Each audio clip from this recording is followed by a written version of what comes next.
As I'm sure many of you know, many of the students know, but that Alfons is retiring this year.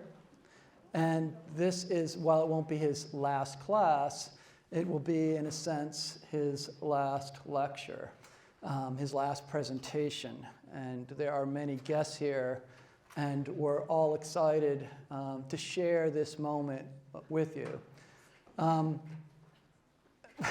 I had wanted to imbue this moment with a lot of spirit and energy, but as we were walking over here, Alfons said, I don't want you to go say anything too over the top, or, but I did want to, because if there's a faculty member who deserves an over-the-top effort in describing their career, it's Alfons Weersink.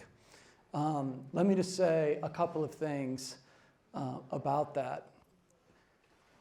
Alfons is the first and one of the only faculty members to be recognized as a fellow both of the Canadian Agriculture Economic Society and of the American Agriculture Economic Society.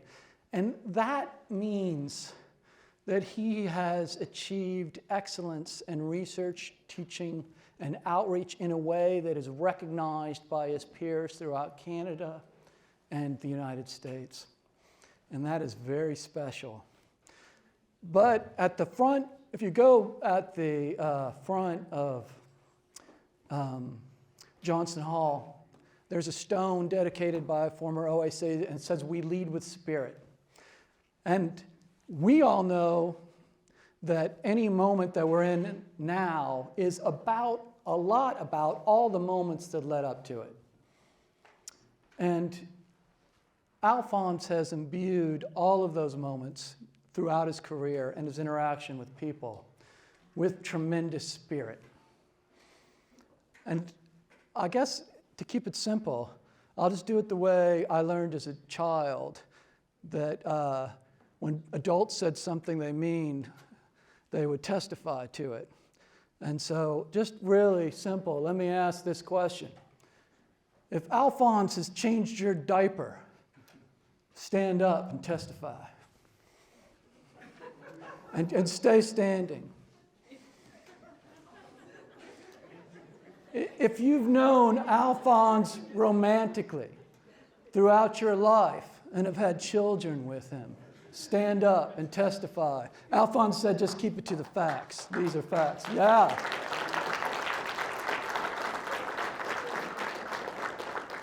If before you ever knew there was such a thing as an outstanding career, and you were playing soccer in your front yard and picking up rocks on your farm, stand up and testify. And every single one of the faculty and every single one of the students has a story. But let me just say quickly, if as a student or a colleague, as a staff member, if Alfons has influenced you in a way that's not only inspired you in terms of his teaching, research, and outreach, but to be a better person, stand up.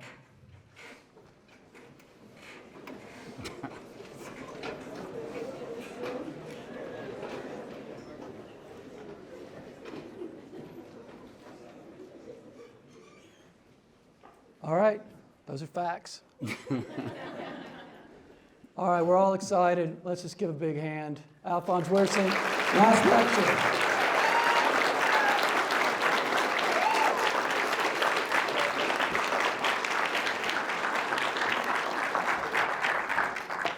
Well, I like, this is amazing. The plant, Brady's contacted me and about this day and said, would like to film it. He's going to do this for a number of other individuals over time, and was going to as a question and answer thing. So that's what I assumed. And so I don't have anything else prepared. So do you want a question?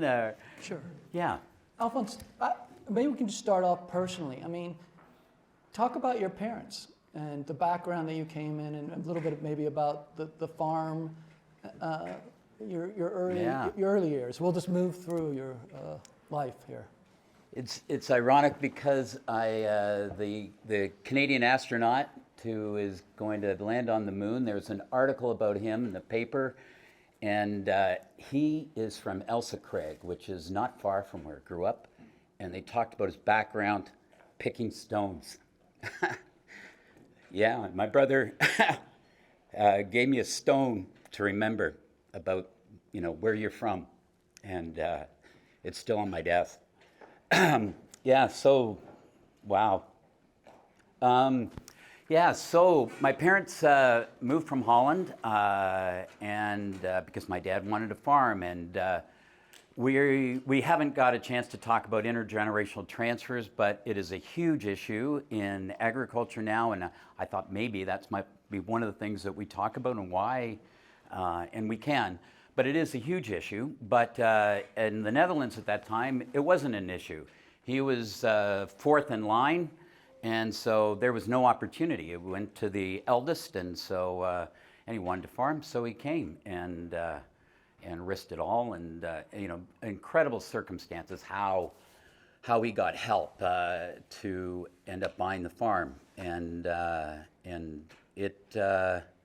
Yeah, so it's hard work, and I think one of the things you wanted to talk about is, and relates to what this group here, is the changes in the skill set that are necessary to farm, to be involved in the agri-food sector. And at the time, my father could work hard, and he could work very hard, and so he was rewarded for that. Also fortunate in some circumstances, but the harder you work, the better off you were. My brother took over the farm and has a different skill set. He is university educated, knows crop physiology, animal nutrition, much more in tune with the goings-on the farm, and reacted accordingly to it, and very good farmer. And I can talk about why, he's better off with me not there, is one of the things. And then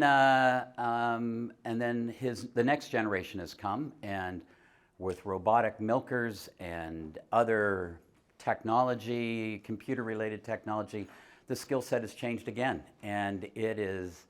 And his son has an engineering degree and has, taking data from the robotic milker in terms of cow performance and cow health and how to react as a result of that. It's a completely different skill set, and skill sets and that I think make it very exciting for the next generation to come into. It's not backbreaking work. The generation of my father, they had digits lost to PTOs that were caught in farm equipment machinery, or their knees were done, their backs were done. It's a much different industry now, and the skill set is much wider. Marketing, human resource management, something that many farmers didn't have before. Financial management, it's exciting. So, yeah.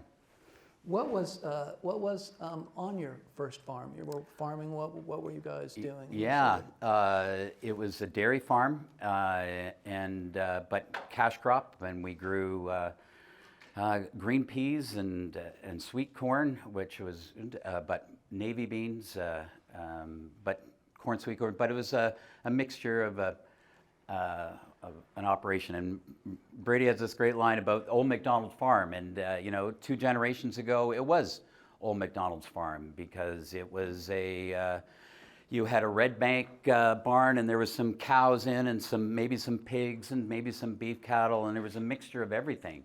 And when I graduated, the Justin Muller, who came in here 2 weeks ago, his father, my wife's brother, had a 100-sow farrow to finish operation, which was very standard at the time, and it has evolved so that and a bit of mixed operation, but everything is much more specialized now than it. And you know, Justin's operation now is 5,000 sows, and so it's evolved over time.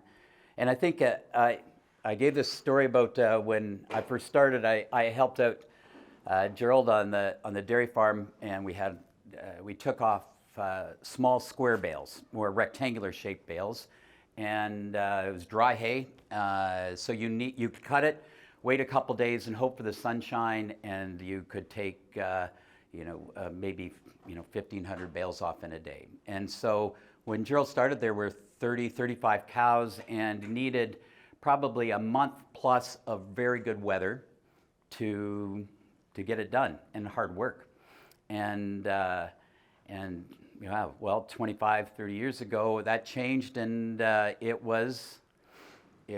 he's riding in an air-conditioned tractor, and he's got 4 times the number of cows, cut the hay in 1 day, 2 days in an air-conditioned tractor, and then somebody comes and harvests it and puts it in a bunk, and the only exercise is putting the tarp over top.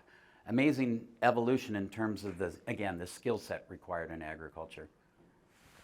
And before we leave your childhood, did you, I guess this is, you can answer this any way you want to go or all together, but did you start to see agriculture transformation? Did you notice it, during your youth to your high school, or was it, and related to this, was there one particular chore that you hated the most? Yeah, a chore that I hated the most.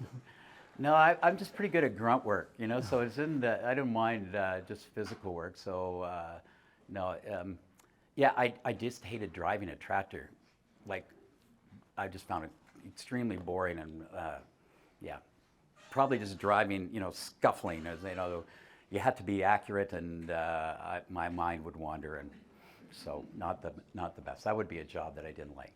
Yeah, the transformation, I think, you could see it. I think and maybe this goes to what I had wanted to farm. I came here as a student like you in a program like this, majoring in agricultural economics with the intent to farm.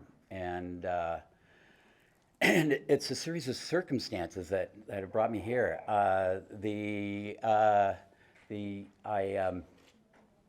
I had an opportunity in my 3rd year to apply for a Rotary scholarship, and I got it. And it was to do grad work in a foreign country. And I went to my advisor at the time, and he said, "Well, what do you want to do after?" I said, "Well, I want to go back to farm." He said, "Well, then you're looking at a terminal master's, not going on for anything more." Montana State has a great program in that terminal master's, and he said this guy was from Ohio, and he'd gone to his high school reunion that summer and met his a former sweetheart, and she lived in Bozeman, Montana, and said, "If you like the outdoors, you'll love Bozeman." So that's what we did, and I got married to Maureen. All right. And we went to great school, but the skiing was incredible. I thought we're going to be in the flatlands of southern Ontario the rest of our lives. We're going to ski for a couple years, and we did, from American Thanksgiving to the 1st of April. But the school was great too, great opportunity. Came back, and Gerald came back to farm as well, to farm full time. So there was room, but not really. So I took a job working in agricultural lending with the Bank of Montreal, and with the intent of farming full-time 5-10 years. But it was the time of the farm financial crisis, and there were a lot of similarities probably leading up to that point, but there was inflation. Farmers had borrowed a lot of money because there were some good times, but prices dropped, and interest rates doubled in a short period of time in the early 1980s. And so operating lines of credit were like 20%, and we were foreclosing on people. And a good job was not very fun. And, you're just cutting people off. It was their family home, the heritage of that particular property. So, yeah, that was, it did two things. One, the job wasn't much fun, but I think more importantly, I thought, wow, should I really get involved in this ag sector? And I had an opportunity to go on. I had a scholarship offer from Cornell, and I think it'd be quite different if Gerald was not around, because it was very important to me, and definitely important to my father, to have somebody continue.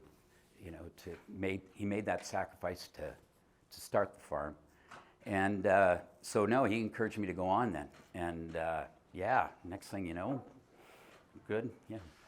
Could you, I mean, look, we're talking 79, 80, 81, or we're in that time period for students. I mean, maybe just talk a little bit about, because we haven't seen an adjustment like that, except for that period. So maybe for the students, I'm just curious, when I look at it, like I look at the data, it's like no one saw this coming, but what was the spirit, leading up to it? Did people see this coming? How shocking was it? Maybe just describe that period a little bit. Yeah, I think you have to back up a little bit, because if you look at, we've used corn prices as kind of the barometer of the health of the ag sector. And if you looked in the 1960s, corn prices would have been $1.25 a bushel for the longest period. And then in the early 70s, 72, 73, you think about OPEC and what happened the last time we've had lineups, the gasoline tank or stations. It was due to this commodity price boom, and prices just jumped up to $2.50. They doubled. $2.50 sounds pretty low, but they were that level for the longest time. But we had football guys. Earl Butz was the U.S. Department of Agriculture, and his son was a big Washington Redskin lineman. Anyhow, that's a little aside. But Earl Butz said, plant fence row to fence row. There were, and it was boom times. And farmers who had difficulty getting credit up until then, the Farm Credit Corporation was created because normal banks were not lending to agriculture. But that changed all of a sudden. So farmers were given money left over. And then there's some variability. And then prices started to drop. Inflation started to rise, and what are we going to do about double-digit inflation? 10, 12, 15% inflation, and then so it was looking good, but you could see, we're heading into some headwinds, and then interest rates jumped up to that level, and then things really in agriculture were quite tough for the longest time. Price of corn, like that barometer again, was sort of $3 and 50 cents up, 50 cents down for the longest time until 2006, 2007. And then it doubled again.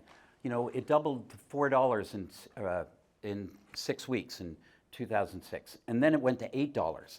It's been fluctuating since. And and so in terms of, when it was not, for the 1990s, 2000s, up until that 2006 time period, it was tight on farmers. 2006, we had tractors rolling down the 401 in protest.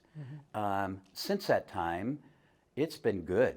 And the farm we always talked about a farm problem in agricultural economics. Farmers were poor. How can we help them out? They were poor not only to their urban counterparts, but to their rural counterparts. That's a different situation now. And for the last 25 years, the strategy would be to borrow up to here and continue borrowing up to here, just leverage as much as you can, because asset values have just gone crazy, and that's a succession issue. Yeah. Okay, so you're going into graduate school at Cornell. Yeah. You come right around the time the financial the farm crisis of the 80s. What did you think about you would study in ag economics? What was, there's these various ways you can focus. Yeah. What interested you, and what did you do, and what did you do your dissertation on? Well, yeah, I went to Cornell thinking it was going to be work in development economics because, there were different uh, famines in Africa, and I thought, okay, that's where I'm going to go. I think I can make a difference that way. And I get to this grad school in Cornell, and there are a dozen other PhD students, and all of them have international development experience. All of them can speak multiple languages. All of them have done work in foreign countries. And I thought, oh, I recognize my comparative advantage.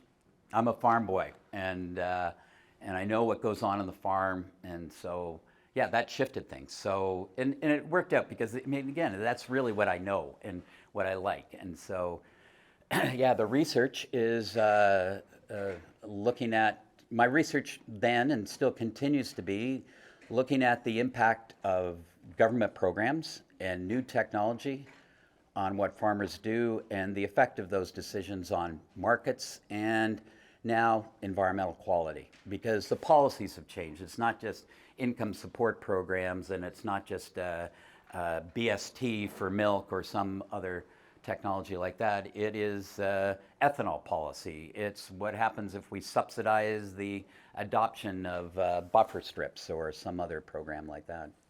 Yeah. What was the first paper you ever wrote? Yeah, the first paper.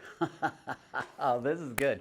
So this is my, this is, this puts things in reality. So it was about replacement decisions for combine and come back home after completing this master's, and some high school buddies, he said, replacing a combine. He said, is that like when to shut the barn door?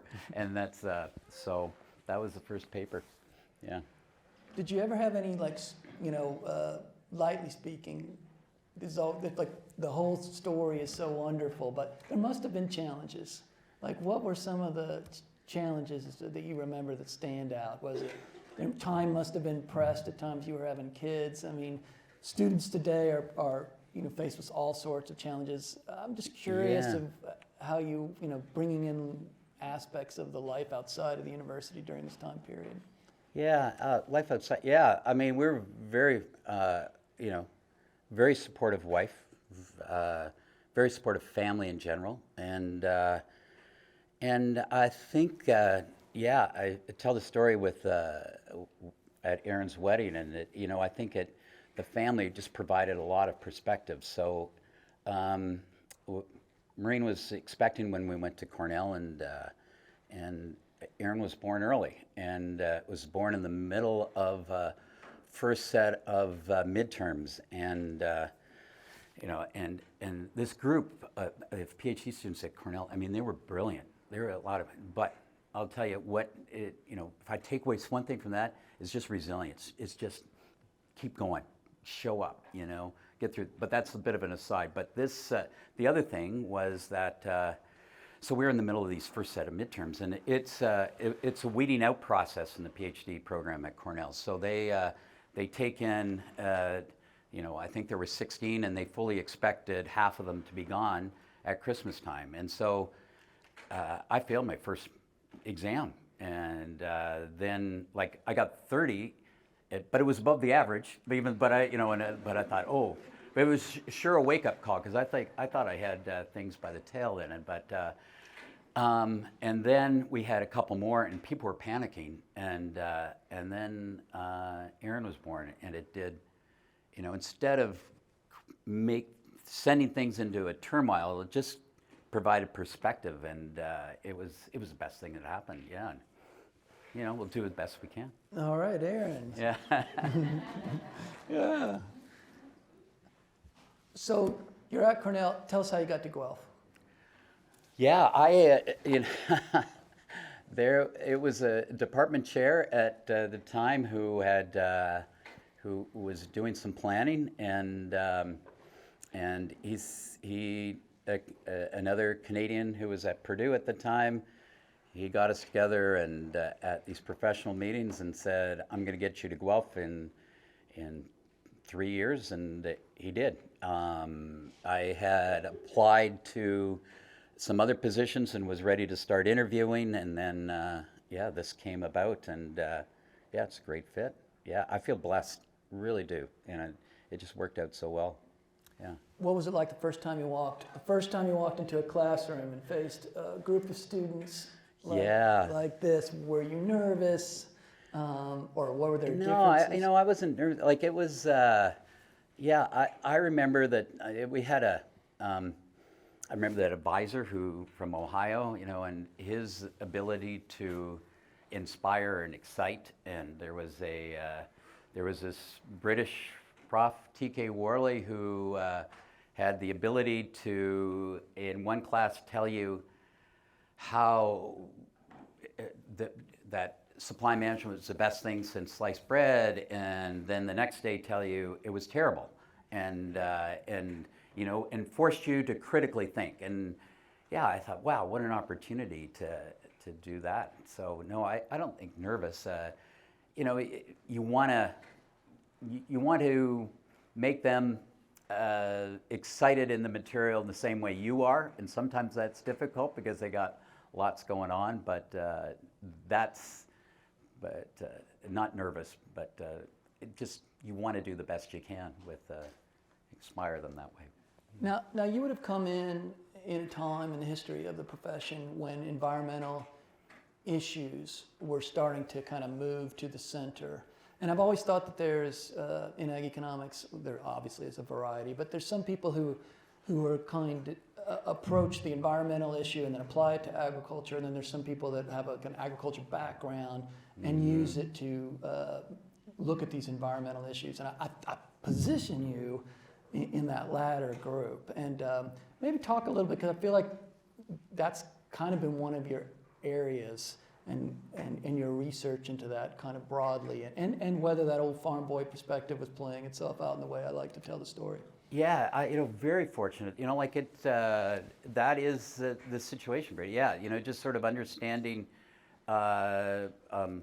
practices and constraints that farmers face, and then understanding what decision makers do. Like I think, agricultural economics is a great field because it's applied, and so we have to understand what the decision makers are going through when they're facing policy issues, and the whole gambit of just that we've got people looking, some people here like Gato at efficiency and Andreas in marketing and you in land. You still have to understand what they're very applied problems, and you have to understand, what's going on in the head of the decision maker, what are the constraints they face, in terms of technology, prices, government programs, et cetera. And I again, fortunate I didn't development economist. I stuck to what I was relatively good at. Yeah, my comparative advantage,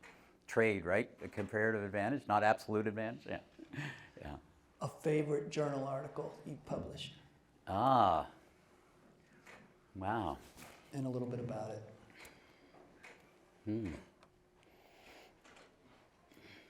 Yeah, let's see. One on land values. Yeah, what is one on the influence of government programs and interest rates on land values, and looking at the interrelationship of that. That was, that's probably one. A recent one, just looking at the opportunities and challenges of big data in agriculture, partly because of the ability to work with a friend in across the world. Like this is who's retiring at the same time. His name's Dave Panel, and the ability to work with him on that, and we worked on several papers together that were fun. Yeah. How did you collaborate? What was your kind of method of how did you? I feel like students are always, asked to do these collaborative assignments. It's always challenging. There's free riders, all that. You've been a very successful collaborator. What was? Yeah. How did you approach it? Well, I was just talking to Wazee about this, and in terms of interdisciplinary projects, that you want to work with somebody who's very good in their discipline. And so, for example, Claudia, who I've been working with here, she is first rate. And then they have to have some appreciation of what agricultural economists can bring other than do partial budgets. And you have to be able to get along, and then you can make it happen. And so my recommendation to Way Z is to be choosy, be picky about who those people are, and check them out, see if it does work, because it doesn't all the time. And for those projects that do, it's like ride it. So, yeah. Just pulling out the crystal ball a little bit, where do you see, and I'll just throw out these three areas, you can pick and choose any of them, but where do you see research going? Where are the exciting areas you might see? What skill sets do you think students kind of really need? Or what do you think, in addition to what students can do to best prepare themselves? And then any thoughts on the agriculture sector? Yeah, I think, how AI is going to play a role in agriculture, and I don't know, and what it would be.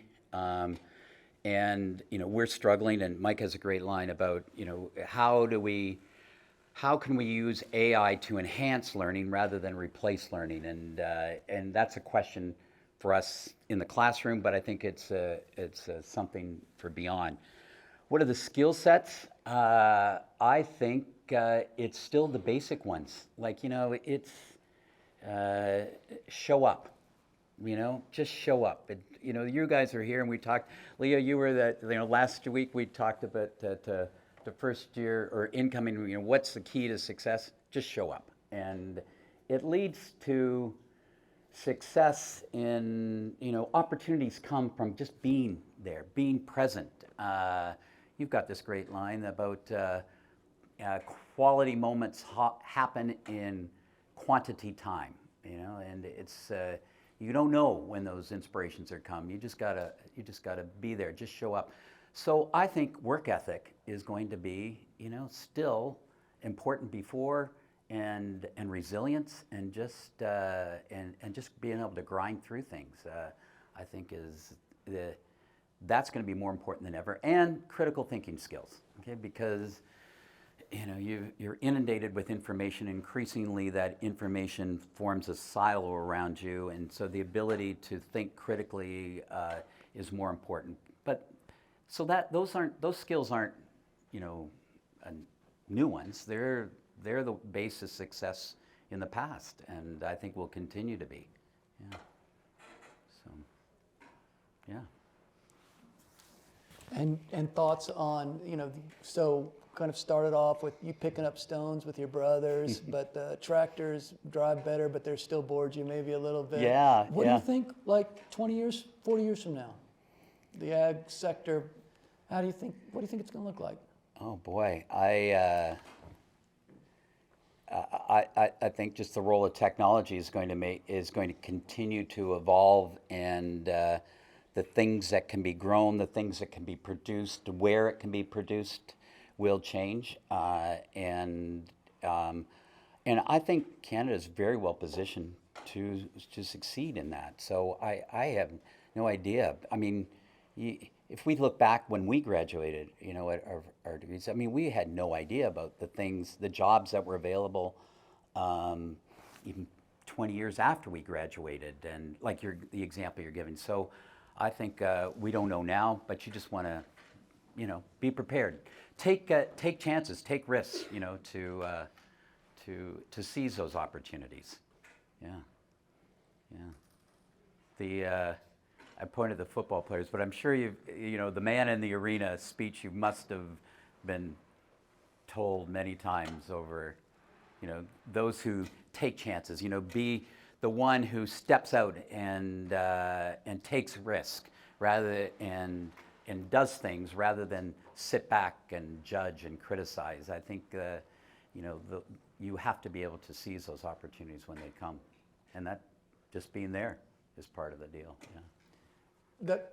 It strikes me that for the last many years, the 10 or even more, coaching has been something that you've done as well. Mm-hmm. What is the relationship? What do you see as the carryover between coaching and teaching? Yeah. Yeah, that's good. Let's see. Clear is kind. That's for students. That's for athletes. You know, this is your situation. You're not playing because of, you know, be honest with them. And you know, and I think you know, related to that, you know, there's a message I think to the students here is be kind. You know, be kind to others, be kind to yourself, because you know, everybody's got something, and so don't be too quick to judge. So show some empathy about what's going on, and so that is with athletes. You know, what is going on? You know, you just not set standards, but don't, you know, and also be kind to yourself. And I think that is that's increasingly tough for you. You've got, you know, you being the students, you've got social media that inundates you, and you look at these situations that others are in, you know, what they dress, where they are, and you think, oh God, what a life. And but you know, that's not reality. And I saw something recently, but I think that at 20 you are worried about what other people think about you. At 40, you realize that you don't really care about what other people think about you. And then at 60, you realize they weren't thinking about me at all. So it's like, and I think that, you know, I think it's called the audience of one. And if you can, you know, think about, okay, what is it that's important to me, and what are my values, and be led by that rather than others. I think that's not answering your question, though, is it? No. It's wonderful. So there's a Gate's daughters. I got something from the women's soccer team a few years ago on, you know, the most likely to, and it's the most likely to forget their train of thought in the middle of inspirational talk. So you can probably appreciate that. There it happened. Thank you, first of all. Thank you for agreeing to doing this. Thank you for just a tremendous career and for an inspiration I know personally, myself and my own family. And thanks for doing this. I want to give you any kind of last statement. I know that our president wants to say a couple of the closing remarks. So I don't know if you want to. I think be kind is just such a wonderful. Yeah, and be grateful. I think that's the other thing. You know, that's the. If I go back to my father especially, you know, just appreciate what you got rather than think about, you know, again, the social media thing. Rather than focus on what you don't have, focus on the things that you do have. And boy, that just sets your mindset in a completely different place. Yeah. So, and I've been very, very grateful for the opportunities to interact with students, to interact with soccer players, to interact with faculty. It's been wonderful. I feel truly blessed. So, All right. Anyhow, yeah, that's it. Well, we'll save our applause till after Renee makes a couple of statements. Thank you very much, Brady, and thank you for sending me a note saying that this is happening. And Alfons, it's a pleasure to be here to recognize you. And as Brady said, your remarkable career. And when you think about agriculture and economics in Ontario and across Canada, around the world, and you think about the University of Guelph, you think about Alfons person. You become an icon. And it's not just because you're a Lagan guy. It's also because you are brilliant and a great researcher and an excellent teacher. Even if you lose your train of thought at times.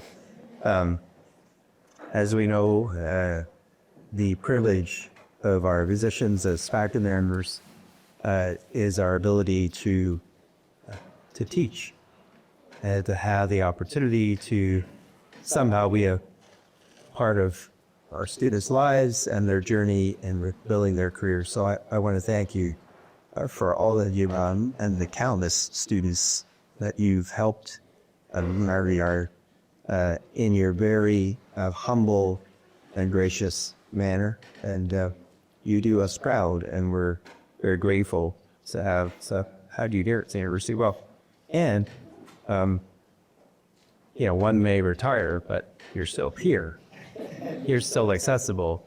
And the other wonderful thing about our positions is that we can continue to help and work, even if we're not being paid by the university anymore. So I look forward to seeing you all the time still. Yeah, that's possible.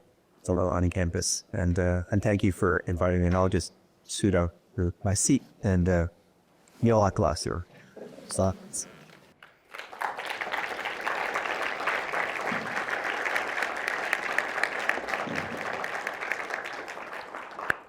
What? Thank you. Yeah. Yeah, thank Yeah, thanks. Yeah, anyhow, yeah. Mark and Elliot, okay. Thank you, Yeah. everybody. Yeah, thanks, everybody. Yeah, and students, we'll see you on Monday for a review session. Nothing special, that class, just a review. So, anyhow.